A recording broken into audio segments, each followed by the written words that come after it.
মইতো কলো না মই একেবাৰে ৰিজাইন দি দিম যদি মই এটা কথাও মিছা কৈছো। এটা কথাও যদি মিছা কথা কৈছো জীৱনত ৰাজনীতিয়ে নকৰো। মই কলো নহয় যদি এটা কথাও মই মিছা কৈছো জীৱনত হিমন্ত বিশ্ব শৰ্মাই ৰাজনীতিয়ে নকৰে। ইয়াতকৈতো আৰু একো নালাগে। আৰু যদি একদম বেছি কৈ যায় মই এনেকুৱা প্ৰতিজ্ঞা কৰি দিম যে মই ঘৰতে নাযাওঁ আৰু। যদি মই এটাও কথা মিছা কৈছো জীৱনত মোৰ ঘৰতে মই নুসুমাম। 10 ছেপ্টেম্বৰ যেনেকে কৈছিলো আজি 10 ছেপ্টেম্বৰ তদন্ত আজি সামৰণিও কৰিম। মই চিনেমা কৰিবৰ কাৰণেতো খোজা নাই, গতিকে ৰিপৰ্টটো পঢ়িব লাগিব। আপোনালোকে চিনেমা এখনৰ অপেক্ষা কৰি আছে, মই তেনেকুৱা চিনেমা কৰিব খোজা নাই। ৰিপৰ্টটো দিব, চৰকাৰে সূক্ষ্মভাৱে ৰিপৰ্টটো পঢ়িব আৰু চৰকাৰে ৰিপৰ্টটো পঢ়ি যি ব্যৱস্থা ল'ব লাগে তাকে ল'ব। যদি আপোনালোকে ভাবিছে যে প্ৰতিবেদন দিব, মই এখন সাংবাদিক মাল কৰি এখন চিনেমা কৰিম, আপোনালোকে ৰাতি টিভিত ডিবেট কৰিব, টক শ্ব' পাতিব, চৰকাৰ তেনেকে নচলে। চৰকাৰ গাম্ভীৰ্যতাৰে চলে, চৰকাৰ এটা প্ৰক্ৰিয়াৰ মাজেৰে চলে।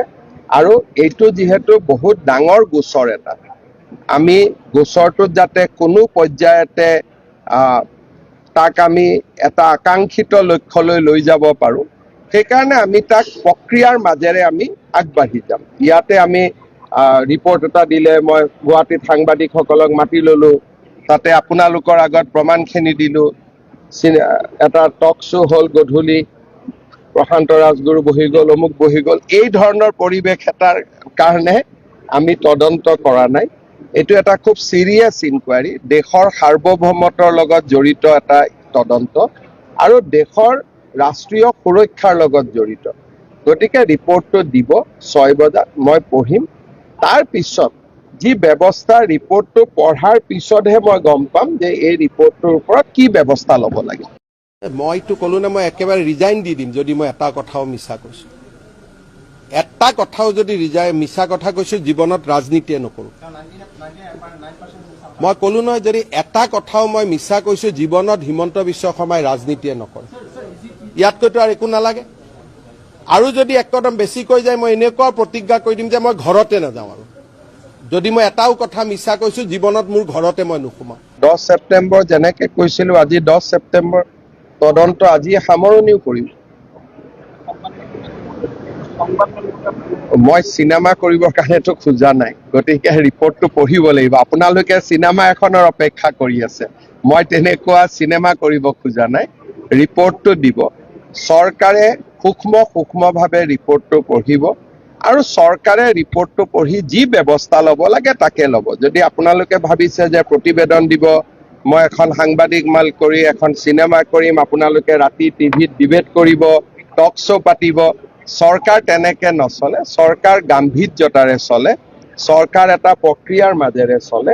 আৰু এইটো যিহেতু বহুত ডাঙৰ গোচৰ এটা, আমি গোচৰটোত যাতে কোনো পৰ্যায়তে তাক আমি এটা আকাংক্ষিত লক্ষ্যলৈ লৈ যাব পাৰো, সেইকাৰণে আমি তাক প্ৰক্ৰিয়াৰ মাজেৰে আমি আগবাঢ়ি যাম। ইয়াতে আমি ৰিপৰ্ট এটা দিলে, মই গুৱাহাটীত সাংবাদিকসকলক মাতি ললো, তাতে আপোনালোকৰ আগত প্ৰমাণখিনি দিলো, এটা টক শ্ব' হ'ল গধূলি, প্ৰশান্ত ৰাজগুৰু বহি গ'ল, অমুক বহি গ'ল, এই ধৰণৰ পৰিৱেশ এটাৰ কাৰণে আমি তদন্ত কৰা নাই।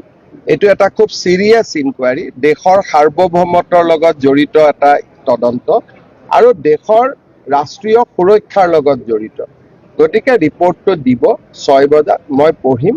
তাৰ পিছত যি ব্যৱস্থা, ৰিপৰ্টটো পঢ়াৰ পিছতহে মই গম পাম যে এই ৰিপৰ্টটোৰ ওপৰত কি ব্যৱস্থা ল'ব লাগে।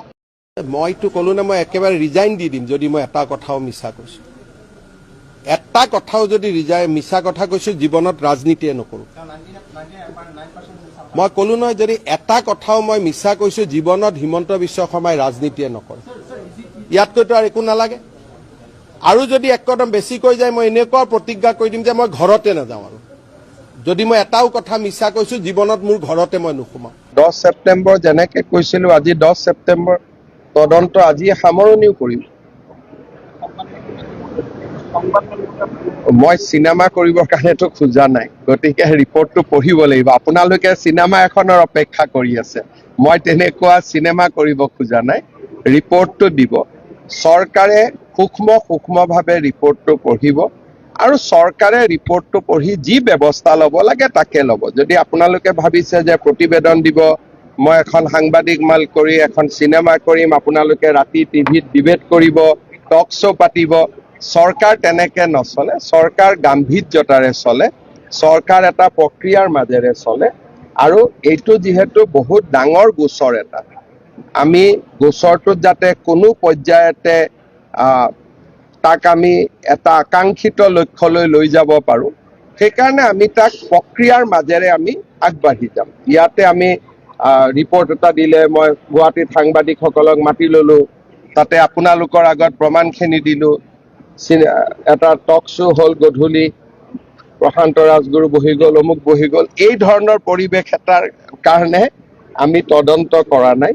এইটো এটা খুব চিৰিয়াছ ইনকুৱাৰী, দেশৰ সাৰ্বভৌমত্বৰ লগত জড়িত এটা তদন্ত আৰু দেশৰ ৰাষ্ট্ৰীয় সুৰক্ষাৰ লগত জড়িত। গতিকে ৰিপৰ্টটো দিব 6 বজাত, মই পঢ়িম। তাৰ পিছত যি ব্যৱস্থা, ৰিপৰ্টটো পঢ়াৰ পিছতহে মই গম পাম যে এই ৰিপৰ্টটোৰ ওপৰত কি ব্যৱস্থা ল'ব লাগে।